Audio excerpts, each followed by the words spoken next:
Munir Said Talib. Harusnya ia tiba di Amsterdam, Belanda pada tanggal 7 September di tahun 2004 untuk melanjutkan studi magisternya di bidang hukum di Universitas Utrecht, seperti yang dia cita-citakan selama ini. Namun sayang beribu sayang, dia tidak pernah tiba di Belanda dengan kondisi yang hidup. Munir kehilangan nyawanya di atas ketinggian 35.000 kaki dalam pesawat Garuda Indonesia dengan nomor GA 974 yang membawanya ke Amsterdam.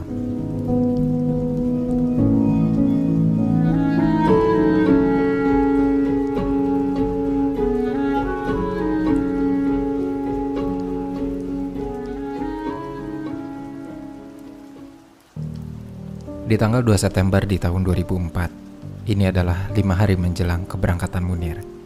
Ia sempat mengadakan acara perpisahan dengan para korban serta keluarga korban pelanggaran HAM di kantor Kontras, yaitu Komisi untuk Orang Hilang dan Korban Tindak Kekerasan yang ada di Jakarta. Di hari yang sama ada telepon masuk di HP Munir yang saat itu dijawab oleh istri Munir, yaitu Suciwati. Penelponnya adalah Polikarpus Budihari Priyanto. Itu seorang pilot senior dari maskapai penerbangan Garuda Indonesia yang menanyakan hari keberangkatan Munir ke Belanda. Tanpa merasa curiga, karena Polikarpus bilang akan berangkat bersama, Suciwati memberitahu jadwal keberangkatan Munir ke Belanda dalam panggilan tersebut. Setelah telepon itu ditutup, Suciwati sebenarnya mulai cemas dan timbul firasat tidak enak. Dia pun bertanya pada suaminya tentang Polikarpus. Munir menjawab bahwa Polikarpus itu aneh dan so akrab dengan Munir. Pernah suatu kali di awal 2004 di bandara, Poli menitip surat untuk diposkan di bandara Swiss, yang membuat Munir bingung karena Poli harusnya punya lebih banyak kenalan pilot yang bisa dititipkan dibanding memberikan surat itu ke Munir yang saat itu tidak dikenalnya sama sekali. Tanpa Munir dan Suciwati ketahui, diam-diam Polikarpus sudah menyusun siasat buruk.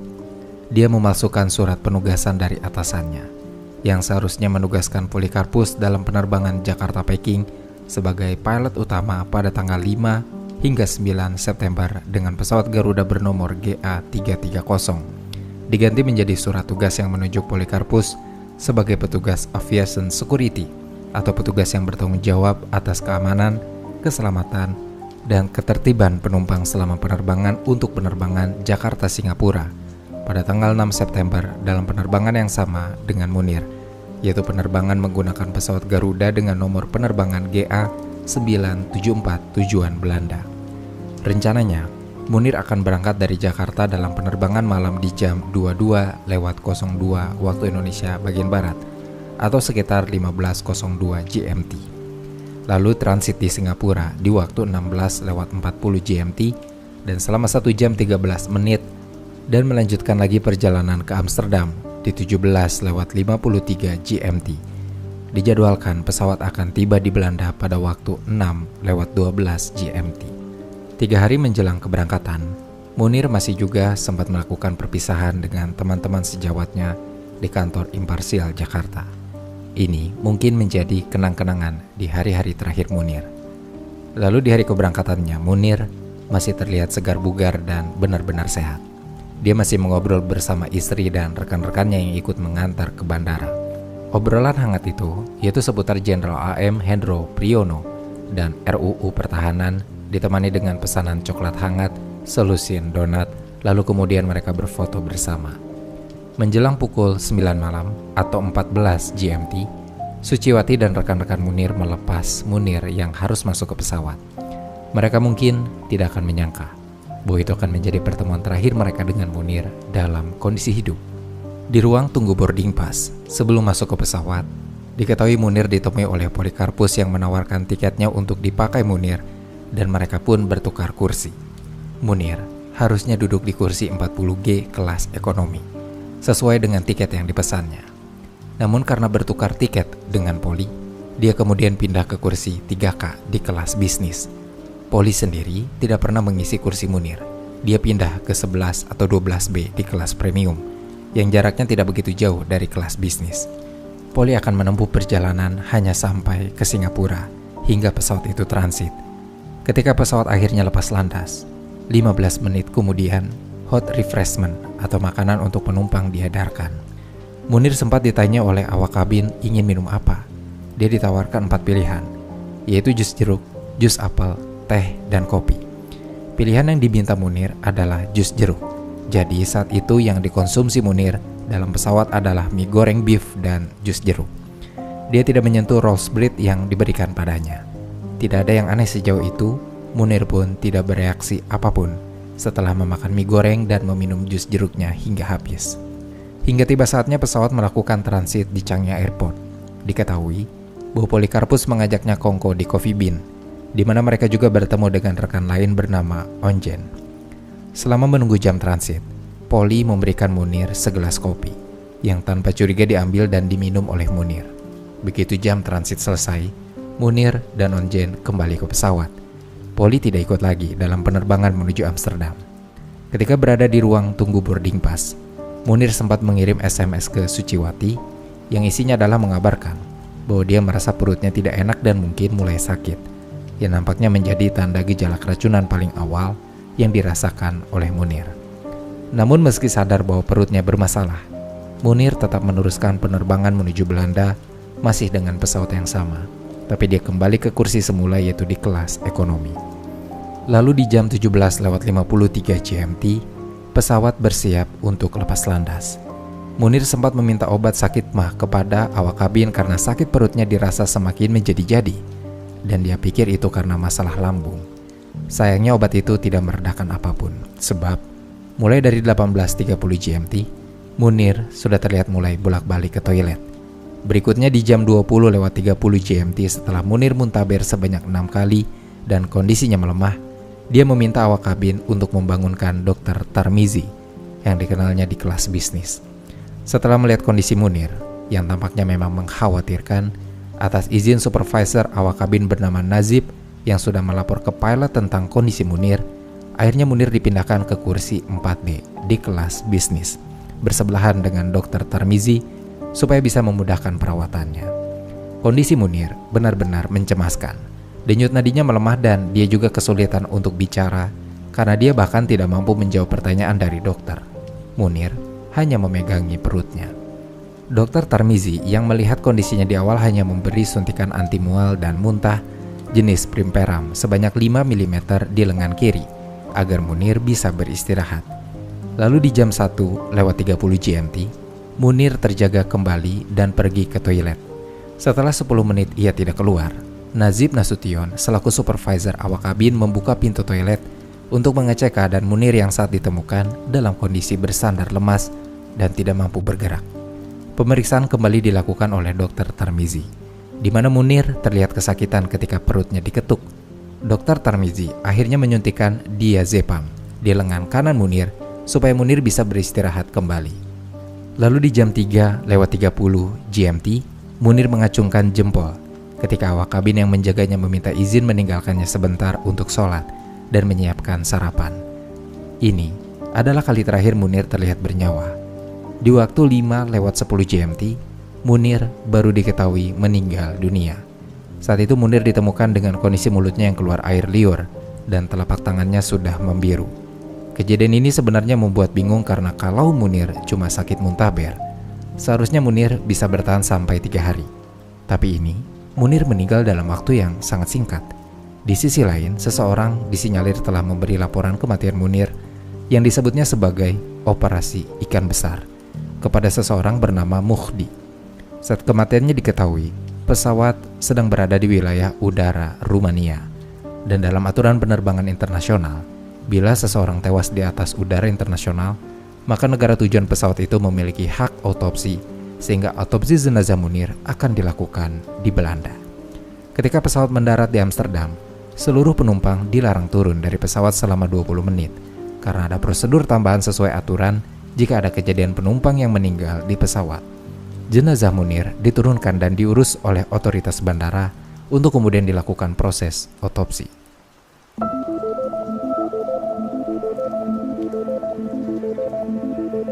Munir tewas sekitar 2 minggu sebelum berlangsungnya Pilpres putaran kedua antara Megawati Hasyim Muzadi dan Susilo Bambang Yudhoyono Jusuf Kalla.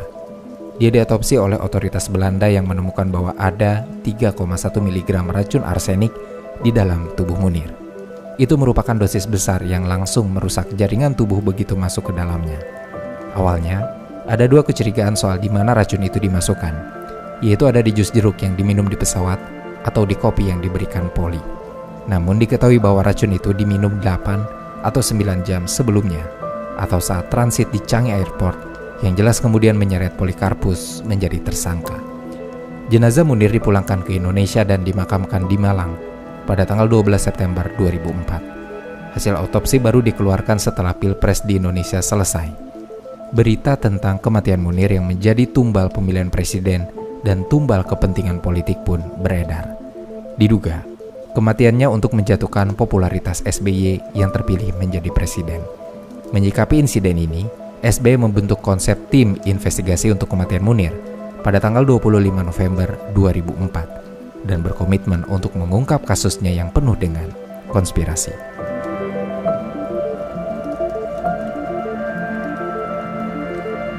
Munir dikenal sebagai aktivis HAM yang mengawali karirnya di LBH Surabaya sebagai relawan di tahun 1989, hingga dia menjadi wakil ketua Dewan Pengurus YLBHI di tahun 1998. Sikap idealis dan patriotiknya sudah terlihat semenjak dia berstatus mahasiswa, yang membuat orang tuanya menyadari bahwa pupus sudah harapan mereka untuk menjadikan Munir sebagai pengacara yang parlente. Semasa hidupnya dia telah mendampingi banyak kasus hukum pelanggaran HAM di Indonesia, seperti kasus Marsina, Tanjung Priuk 1984, tragedi pembantaian Talang Sari di Lampung, penculikan aktivis, hingga pelanggaran HAM kerusuhan Mei 1998. Kebanyakan kasusnya adalah kasus melawan negara. Jadi, tidak heran jika ada dugaan bahwa motif pembunuhannya adalah karena Munir dianggap mengganggu kepentingan negara.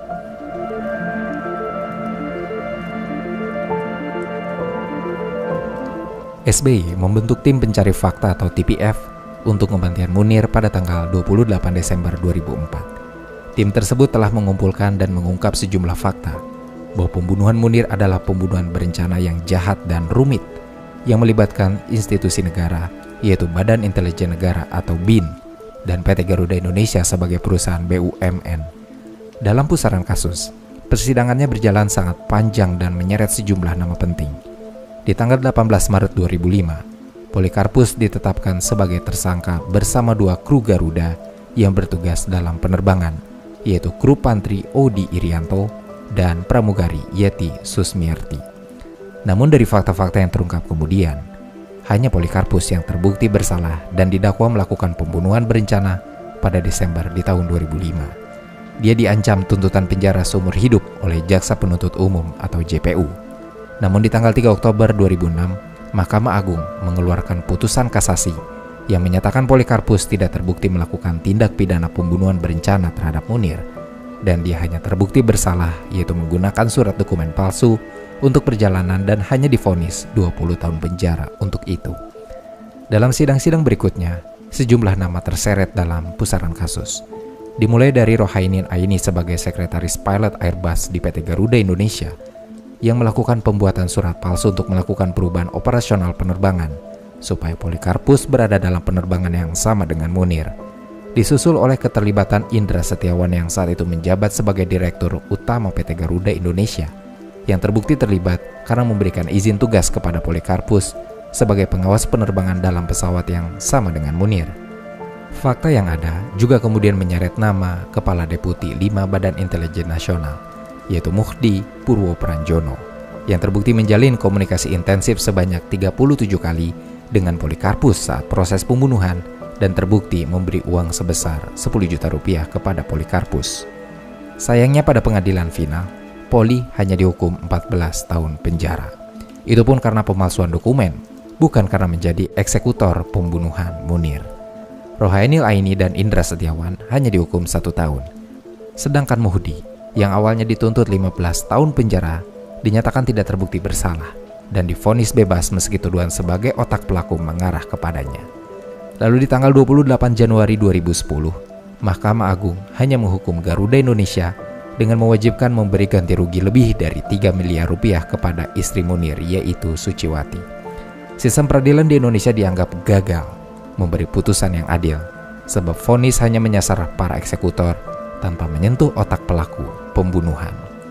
Usman Hamid, Direktur Amnesty International Indonesia dan anggota TPF kasus pembunuhan Munir yang pernah menjadi saksi di persidangan dan melapor ke polisi karena diancam oleh BIN, merasa bahwa negara telah salah menempatkan kasus pembunuhan Munir sebagai kasus pidana pembunuhan biasa, di mana seharusnya kasus ini ditempatkan sebagai tindak pidana luar biasa atau extrajudicial killing, alias pembunuhan di luar hukum karena pembunuhannya dilakukan oleh pasukan keamanan negara seperti pasukan khusus atau reguler yang memiliki death squad atau regu kematian, yang dalam hal ini adalah Polikarpus ditetapkan sebagai salah satu death squadnya.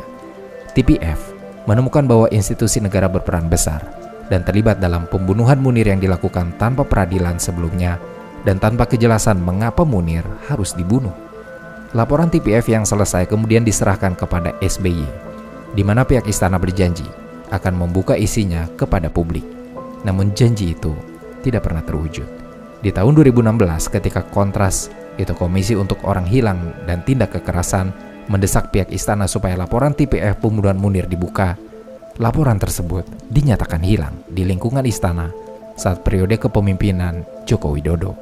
Meski Presiden Joko Widodo meminta agar kasus Munir diusut kembali sebagaimana janjinya kepada Suciwati untuk menuntaskan kasus ini, tapi janji itu tidak pernah terwujud. Lalu di tahun 2020, Kontras akhirnya menuntut agar kasus Munir dinyatakan sebagai pelanggaran HAM berat yang berbuntut pada tergeraknya Komnas HAM di tanggal 7 September 2022 untuk membentuk tim ad hoc yang akan mengusut dugaan pelanggaran HAM berat di kasus kematian Munir. Beberapa hari setelahnya, tepatnya di tanggal 11 September 2022, ada seorang hacker yang dikenal dengan nama Bjorka atas desakan netizen untuk mengungkap dalang kematian Munir atau kasus Super Semar, diduga membongkar identitas otak pembunuhan Munir Said Talib. Hal ini sempat menghebohkan dunia maya sebelum akun Twitter dan Telegram milik Bjorka ditutup oleh pihak platform. Bjorka menyampaikan kronologi atas dalang di balik pembunuhan Munir. Bjorka menjelaskan bahwa dalang dari pembunuhan Munir adalah Mudi Purwo Pranjono. Mudi yang sempat ditetapkan sebagai tersangka oleh pihak kepolisian pada tanggal 19 Juni 2008. Pada saat dirinya ditetapkan sebagai tersangka, ia juga dicurigai memiliki motif sakit hati terhadap Munir. Keberanian Munir untuk menyuarakan permasalahan keterlibatan tim Mawar dalam penculikan sejumlah aktivis berdampak pada karir Muhdi yang kala itu menjabat sebagai Kopassus tim Mawar. Akhirnya, karir Muhdi pun sempat diberhentikan karena masalah tersebut. Alasan tersebut pun disampaikan dan ditegaskan kembali oleh Bjorka. Muhdi menggunakan Polikarpus, yang saat itu juga merupakan jaringan non-organik BIN, untuk membunuh Munir. Ketika mereka tahu bahwa Munir akan terbang ke Belanda menggunakan Garuda Indonesia, Polikarpus mulai bergerak untuk ditetapkan sebagai keamanan penerbangan agar dirinya bisa masuk ke pesawat manapun, termasuk pesawat yang nantinya akan digunakan oleh Munir. Polikarpus pun membuat surat rekomendasi kepada PT Garuda Indonesia untuk menetapkannya sebagai pihak keamanan menggunakan komputer yang terletak di ruang staf di Deputi 5 BIN. Dalam proses pembuatan surat tersebut, Budi Santoso dari BIN pun mengetahuinya. Budi Santoso sendiri memang sempat hadir sebagai saksi dalam proses persidangan tersebut. Budi Santoso menjadi salah satu pihak yang akhirnya turut membongkar bahwa Polikarpus dan Muhdi saling mengenal. Padahal, sebelumnya keduanya menyangkal bahwa mereka saling mengenal. Selepas itu, jelas Bjorka, Polikarpus pun menyerahkan surat dari BIN yang telah ditandatangani, berisikan informasi bahwa dirinya ditugaskan untuk membunuh Munir kepada Direktur Presiden PT Garuda Indonesia yaitu Indra Setiawan. Surat tersebut bernomor. Polikarpus pun akhirnya ditempatkan di bagian keamanan. Begitulah akhirnya bagaimana Polikarpus bisa bergabung dengan penerbangan Munir dan mungkin mengeksekusinya hingga tewas. Bagaimanapun, saat ini dalang kematiannya belum terungkap dan terbukti. Dokumen TPF pun masih dinyatakan hilang dan kasusnya masih menjadi tanda tanya besar.